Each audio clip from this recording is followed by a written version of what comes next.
The Vegas Golden Knights and Minnesota Wild are set to face off in round one of the NHL Stanley Cup Playoffs. This is a special crossover edition featuring Locked On Minnesota Wild.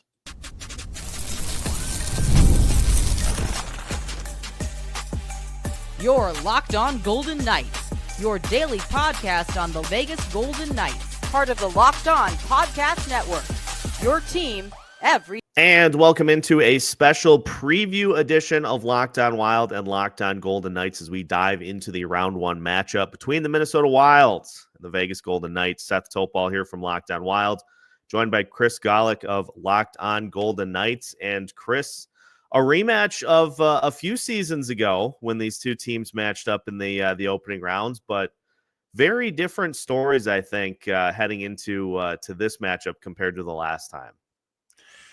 Similar stories and not so similar stories, of course. First time these two teams met, we had a 7-game marathon. Golden Knights almost failed to close out after having a 3-1 lead, and insert overtime hero playoff hero Matthias Janmark with a hat trick. How about that? Yeah, and I remember vividly watching that game 7, and Jonas Brodin gets hurt within the first 4 minutes, and Wild just could not hang on and get it done. But we will see what happens in this series because there are a lot of storylines to dive into here. So let's just start with the biggest on the Vegas Golden Knights side. What are the biggest storylines for Vegas heading into this matchup? Health, definitely. I see the second segment kind of highlighting the Wild side of this. Golden Knights, despite having pockets of recent games without Tomas Hertl, Alex Pietrangelo, Jack Eichel, just to name a few, they're all Nicholas Hague, another one. They're all fully healthy and ready to go. Now it's game 83 or game 1 of the playoffs, so no one's fully healthy necessarily. But this is going to be the healthiest the Golden Knights have been really in quite some time. I don't know if they had 8 games with an entire healthy roster in this season. But again, it doesn't really matter in the regular season. It matters once the playoffs come. So we'll start with health, and then I think goaltending is the next one. If Adin Hill can keep it together and improve on his lifetime, I think it's a .936 playoff save percentage or something like that. If he can keep that going, the Golden Knights will be a tough out.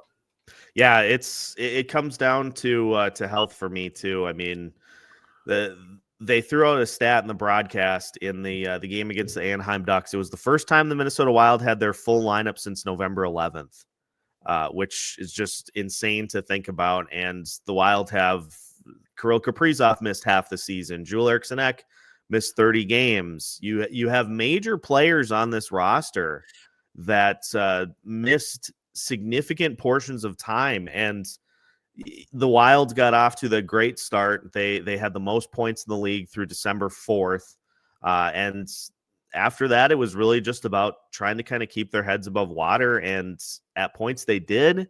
At points it looked like it was going to fall apart, and it's going to be fascinating to see which Minnesota Wild team we get in this series. Do we get the one that had the full complement of players, looks like they could beat just about anybody in the league? Or do we get the team down the stretch that struggled to score, that had tough times cracking different goalies throughout the course of the season? Health is number one for me, but I think on the offensive side, offense is number 2 for me. Who is going to present a consistent scoring threat in this series? The Wild's after January 1st, the Wild averaged just over 2 goals per game all the way down the stretch. And, that's not just like a week or two. That's a large sample size. And I know Kirill Kaprizov was out of the lineup, but there just was nobody that stepped up to lead the group consistently. And going up against the Vegas Golden Knights team that has Jack Eichel, Mark Stone, Pavel Dorofeyev, Tomas Hertl, you've got guys that have had extremely good offensive seasons. Kirill Kaprizov's going to be expected to do a lot of the heavy lifting in this series, but who else? That is the biggest question, I think, for me. For me, is Pavel Dorofeyev going to be the playoff is he going to contribute the same way in the playoffs he did in the regular season? Definitely a coming out party. 35 goals, 52 points. Tomas Hertl, 32 goals, and Eichel, 28. Ivan Barbashev, 23. But yeah, Dorofeev. If Dorofeev can contribute, not just on the power play, his power play metrics are brilliant, but if he can contribute on the 5-on-5, that's certainly something to keep an eye on right there. Golden Knights were 6th overall in scoring in the NHL, goal differential of plus 56. Something that got me when we were previewing the series for Locked On VGK yesterday. The Wild are a minus 11 goal differential overall. So that's curious to see how that's going to play out. You've got the special teams metrics for both sides. Neither team can kill a penalty. Golden Knights, of course, have had a video game power play. Yeah, talk me through that a little bit. I know we'll talk about it more in the third segment, but just combing through the numbers, I was floored at the fact that the Golden Knights were one of the teams that went on the power play the fewest, yet they had the second most. They had the second highest power play percentage in the league, and even with a low amount of power play opportunities, they still were 12th in the league in power play goals. It seems like it's just automatic. If they go on the power play, you're getting a power play goal. Yeah, I mean, it reminds me of the Oilers for the last few years. You know, the power play merchants they've always been. But that said, the Golden Knights have a lot of other things that the Oilers don't, like defense and goaltending. But yeah, going back to the power play, and the interesting thing you mentioned is the amount of times the Golden Knights have been on the power play. They don't get a lot of power plays, but when they do, the percentage, I think it was 29.3 or something stupid like that, ridiculous. But the reason the Golden Knights don't get a lot of power plays, they don't get a lot of extra man advantages, is because of the transition game. The Golden Knights are not your typical puck possession team. Dump and chase, work the cycle, break down the defense, and eventually you find a soft spot, whether it's a shot from the point that deflects or whatever it is. They're not that just continuous passing team like you'll see a McDavid and a Draisaitl. I keep talking about the Oilers here, or other highly skilled teams in the NHL. And Toronto Maple Leafs, another one, I guess, with all the skill that they have. The Golden Knights will absolutely crush you in transitional opportunities. They start getting constant 3-on-2s, 2-on-1s. If the first breakout pass can cover two lines, old school 2-line pass days. If that first breakout pass can be clean and crisp and it triggers something, that's where the Golden Knights are lethal. And that's also why that they don't get a lot of power play opportunities, because they are not that they're not a good puck possession team. They can cycle just fine when needed. LA Kings team that plays that boring, a boring trap style like the Canadians used to. Not as boring as they used to, but you know where I'm going with that. They're not afraid to chip and chase and wear down the other team's defense, but back to the transition. If the Golden Knights transition gets going, watch out. And that's also the reason they don't get a lot of power plays. And on the flip side of that, too, least second fewest penalties called against in the league. So on the Minnesota Wild side for special teams, there aren't going to be many opportunities for them to go on the power play, which less penalties in general in the playoffs. Called. Yeah, which further underscores that if the Wild do get those opportunities, they just have to capitalize on them. And it's a power play that tends to be perimeter centric. That's not going to cut it. I wouldn't sleep on the Golden Knights penalty kill either. Regular season, Pietrangelo hasn't been right. He's probably still not right, to be completely honest with you. Willingly missed the Four Nations due to what he called an ailment. Finally missed a few games down the stretch to address that. Played game 82, didn't look very good. Definitely concede that, but it was like the horse needing the start. First time out after a layout. Hopefully he'll look a little bit better. But when I tell you a defensive core with Shea Theodore, Noah Hannafin, Alex Pietrangelo, Nicholas Hague, and Zach Whitecloud, Braden McNabb, unsung hero of this team, basically going back to 2017 now.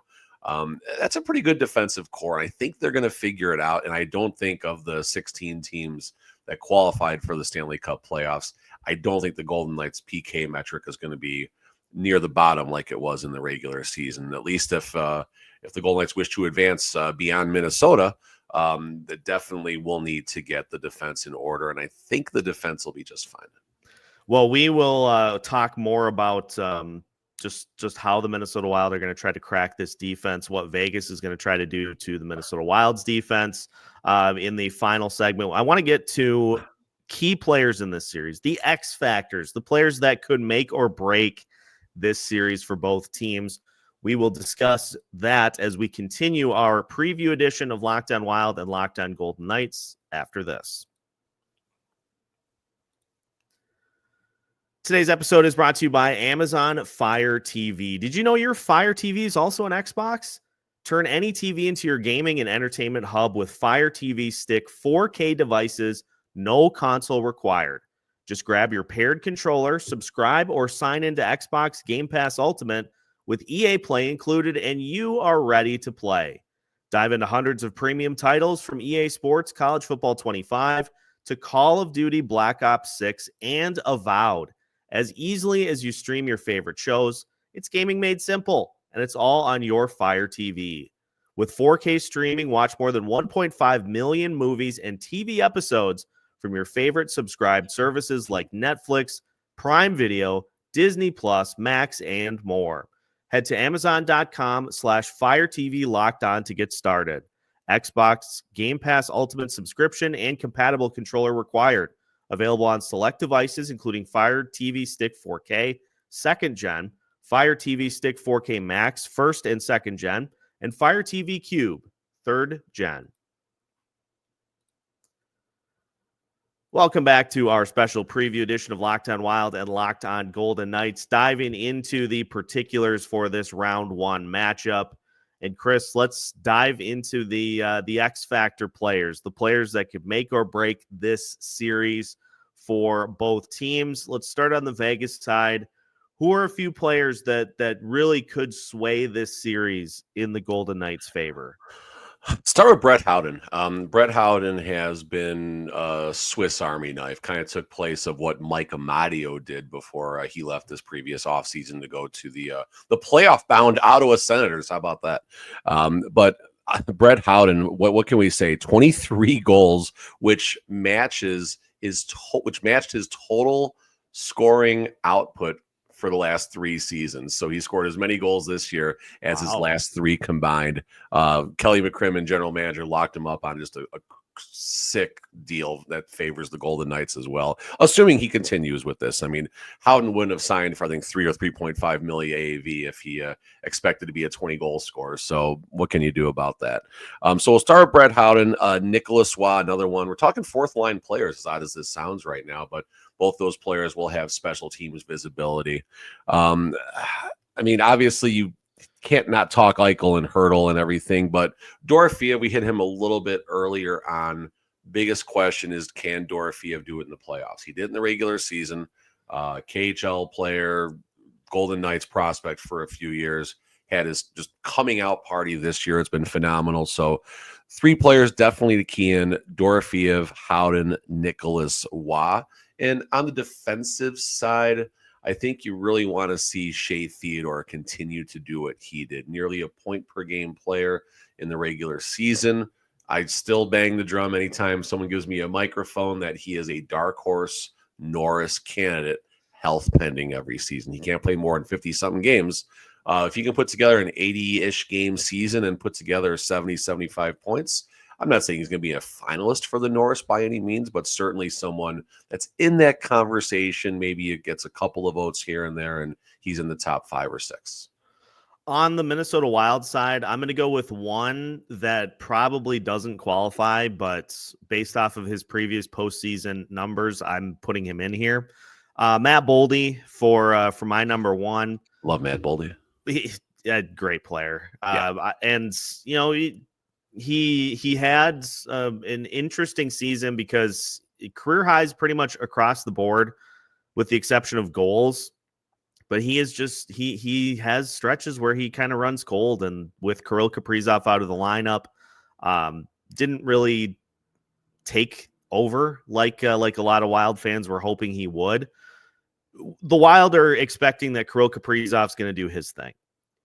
Who steps up to be that number 2 option is going to be everything in this series. And if Matt Boldy can do that, then you can put up numbers that kind of contend with what Jack Eichel and Mark Stone are going to do in this series.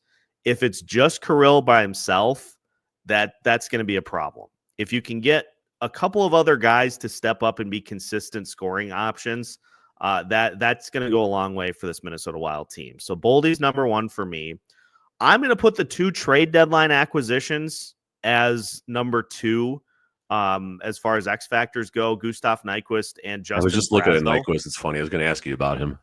He just hasn't fit in, right? No, he looks like he has lost a step. And if he is going to be playing, if he's going to be playing in the lineup, plain and simple, like, you got to be contributing. And it on the Justin Brazeau side, he was brought in to provide some size on that fourth line. He's done that. He's scored, I think, 1 goal since he was acquired. So the offense hasn't necessarily been there as much as the physicality has.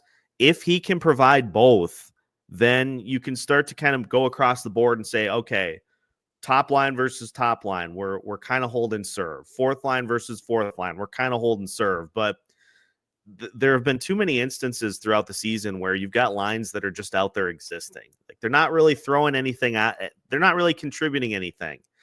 And you can't just be present in a series like this. You've got to be making an impact when you're out there on the ice. So those are my number 2. My third X factor in this series, Zeev Boyum, who practiced. Top defensive prospect, practiced for Going the Wild.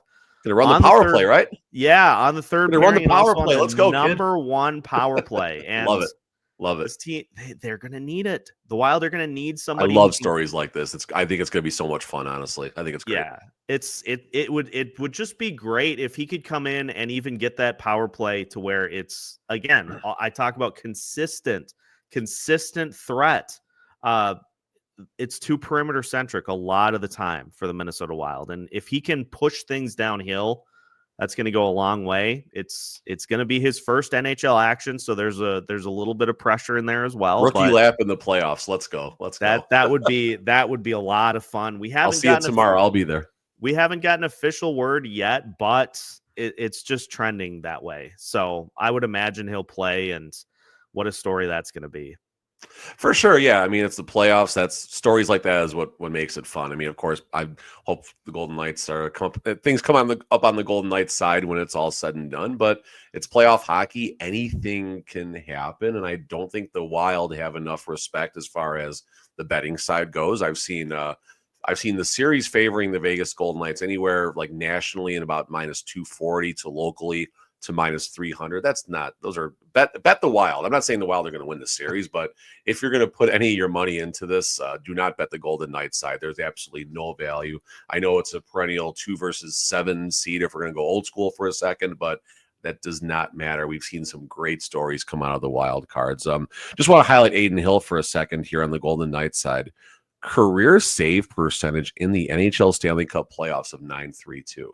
Regular season, he gets it done. Congrats on him. He got a 50 appearance season. I had some fans locally giving me a little bit of crap because I questioned if Adin Hill ever had the ability to get 50 games in a single season in the National Hockey League. So good on Adin for accomplishing that. And now we get to see playoff Adin Hill. .932 save percentage. He also logged in the 22-23 Stanley Cup playoffs, which was the second highest overall save percentage since the NHL started monitoring that stat. Only second to Tim Thomas, actually, of the Boston Bruins when they won the Cup. So if Adin Hill gets going and that defensive core gets going, that can certainly pose trouble. You got a Stanley Cup pedigree, championship pedigree behind the bench, and, of course, on the ice. So I think the Golden Knights can be the class of the series. No disrespect on the Wild, just the Golden Knights have had that recent experience. But the Wild, they're also kind of tired of being joked about being that first-round exits. And I think that's going to motivate them, and it's going to make it no less than a 6-game, possible 7-game series. Yeah, I like that take because I was looking on ESPN, and 19 of the 20 people that they polled picked the Golden Knights. They all picked the Oilers to win the Pacific, so they're idiots. Don't listen to them. Oh, boy. But I do think, I do think at some point, you just get tired of being the consistent first round exit. And so I think that does translate into at least a couple of wins. And I'll say on the Wild goaltending side too, Philip Gustafsson, I think is certainly capable of stealing a game. He's gonna need to be on his A game with the transition game that you mentioned the Golden Knights like to have. He's going to need to be on his A game in this series, but he showed throughout the year that he is more than ready for that. So I think we got a really fun goaltending matchup in this series as well. But I've got some numbers that kind of concern me that I'll bring up here in segment number 3. I think high danger chances is going to be a huge theme in this series, and I crunched them. So we'll talk about the keys to the series to wrap things up as we finish our special preview edition of Locked On Wild and Locked On Golden Knights after this. Today's episode of Locked On Wild and Locked On Golden Knights is brought to you by Gametime. The Stanley Cup Playoffs are here. And if you've never been to a live NHL playoff game, it's unlike anything else. The intensity, the speed, the energy in the building is next level. And thanks to Gametime, getting in the door is easier and more affordable than ever. Gametime is the fastest way to grab playoff tickets, even for those must-see matchups. Prices actually drop as puck drop gets closer, and with last-minute deals, you can save up to 60%. My favorite feature of Gametime is the all-in pricing, which shows you the total cost up front with none of those surprise fees at checkout. So take the guesswork out of buying tickets with Gametime. Download the Gametime app, create an account, and use code LOCKEDONNHL for $20 off your first purchase. Terms apply. Again, that's code LOCKEDONNHL for $20 off. Download the Gametime app today. Last minute tickets, lowest price guaranteed. Final segment of today's preview edition of Locked On Wild and Locked On Golden Knights. Seth Topol and Chris Golick here. And Chris, as far as keys to the series go, I'm going to circle right into the high danger chances. The Vegas Golden Knights, number 1 in the league in high danger shots as an offense. And that certainly speaks to the transition game, as you noted. The Minnesota Wild, 6th best on defense as far as limiting those high danger shots. But on the other side, the Minnesota Wild offensively were 2nd to last in the league. Seattle Kraken were last by a large margin. Minnesota Wild were 2nd to last in high danger shots on offense. Now, the Vegas Golden Knights defensively, they were 24th in terms of high danger shots allowed. So one of the biggest keys for me in this series is, can the Minnesota Wild get to the net? Vegas defensively, it has shown that, sometimes they're susceptible to those types of shots, but the Wild, when things aren't going well, they tend to be way too perimeter centric. So that's one of the biggest things for me here is we know Vegas is going to get to the net. Can the Wilds hold them at bay in that category? Can they capitalize offensively is the biggest key for me. So you mentioned the perimeter game, high danger, and net front presence and everything. One of the most annoying things watching a Golden Knights game as someone who follows and supports the team is when they give up a goal and you see that overhead camera from the rafters where it basically is over the crease. You see the Vegas Golden Knights goaltender, you see a Minnesota Wild player or an opposing player, I should say, and you see nobody else. That is something that the Golden Knights have had issues with. So if they can find ways to create a little net front presence, that could actually work out. That's an area of opportunity if we're going to talk corporate for a second for the Golden Knights. Yeah, I know you like that. I hate corporate world. Anyway, moving on from that, I like the high danger stuff. I was kind of piggybacking with that as well. I think the Golden Knights, the key to the series for me is going to be, you have 2 acquisitions recently. Golden Knights didn't make a big splash. That was the biggest groundbreaking news of the NHL, by the way. No LTIR shenanigans and no big splashes. Although speaking of LTIR, everyone else is on that train right now. So that's going to be interesting as the CBA comes up in a couple of years. But for me, let's see what Riley Smith and Brandon Saad bring to the table. Riley Smith definitely has the candle burning again since he got away from New York and Pittsburgh for that matter. Brandon Saad, same thing. I think he had like one game with a hat trick with the Blues early on the season, had like no goals, and now he's finding ways to contribute. He's on going to be on the third line, I believe. So we'll see how that shakes out. For me, William Karlsson, Riley Smith, Brandon Saad, are they going to be able to?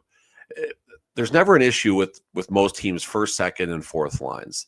The biggest area of opportunity for many teams throughout the season and the playoffs are the third line. Well, you got William Karlsson with Vegas Golden Knights, who has notably given players like Connor McDavid fits as far as keeping him under control for a 6 or 7 game playoff series. And then you got Jack Eichel, who's pretty good at that, wearing the defensive hat as well. Maybe an outside Selke candidate this year. We'll see if his face-off numbers prevent him from getting the right consideration or not. So the biggest key to the series, I think, long story longer, as we're rambling a little bit here, is going to be the secondary scoring. Eichel's going to do something. Mark Stone's going to impose his will on the game. Secondary scoring from players like William Karlsson, Riley Smith, Brandon Saad, and can the fourth line continue to bring the energy and be a lineup mismatch? You mentioned the issues with the fourth line with the Minnesota Wild. Can the Vegas Golden Knights fourth line capitalize and not just do well against the Wild fourth line, but do well against all 4 lines for the Minnesota Wild? That will make things very difficult for the Wild if that happens. Yeah, and another key for me on the Wild side is the start.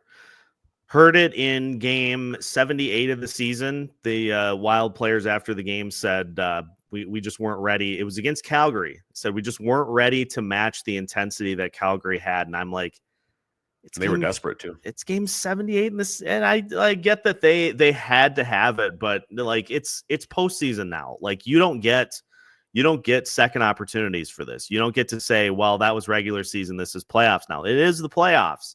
And being the team that is the underdog in this series, you've got to find ways to break through. And scoring first for the Minnesota Wild has been just a massive key for them all season. And with the style of play that they have shown the ability to come back from multi-goal deficits during the regular season.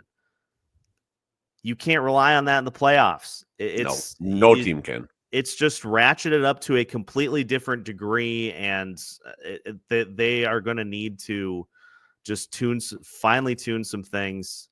And I think scoring first, or at least getting off to good starts, I think is going to be a huge key in this series. Because if Vegas comes out and just dominates, that's deflating. That's deflating for a team, and if they can come out and bring the intensity right off the bat, then it's game on in this series.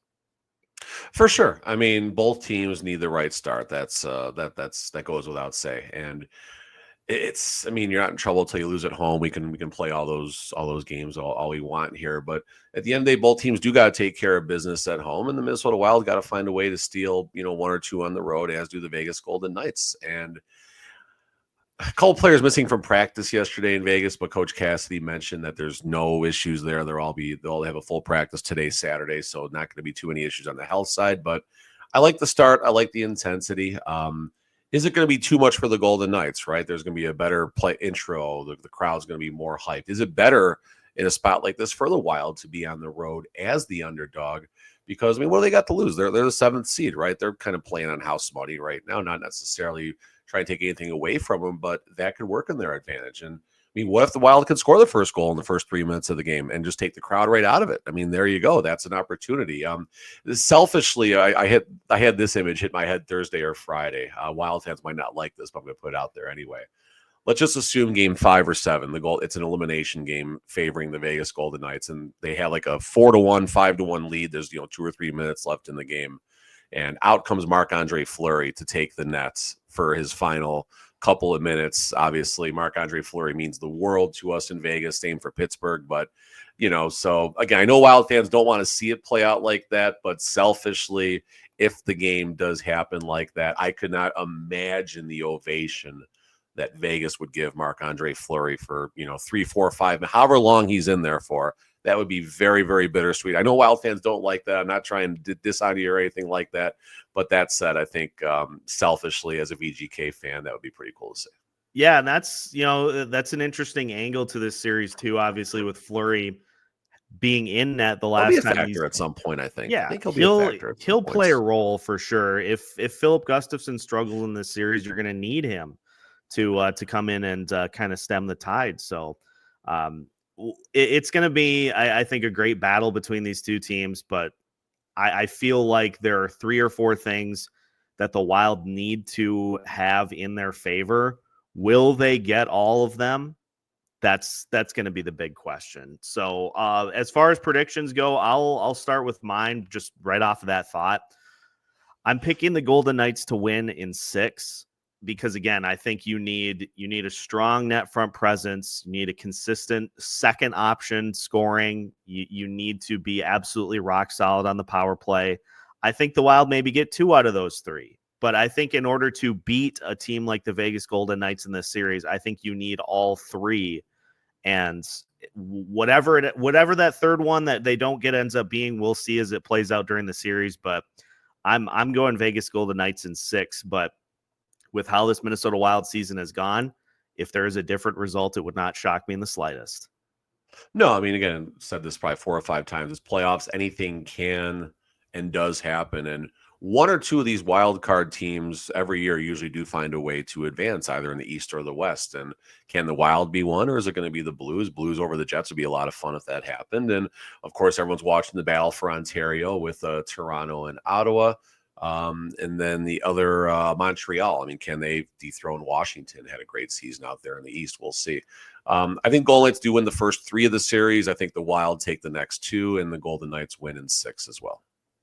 Well, we'll see how things play out, but listeners, make sure that you stay tuned to both Locked On Wild and Locked On Golden Knights all series long to get a full dive into both teams' quests to move on to round 2. Thanks for tuning in to our special playoff preview edition of Locked On Wild and Locked On Golden Knights. Again, make sure to like and subscribe if you have not already, and follow along throughout the rest of the series as we keep you up to date every single game.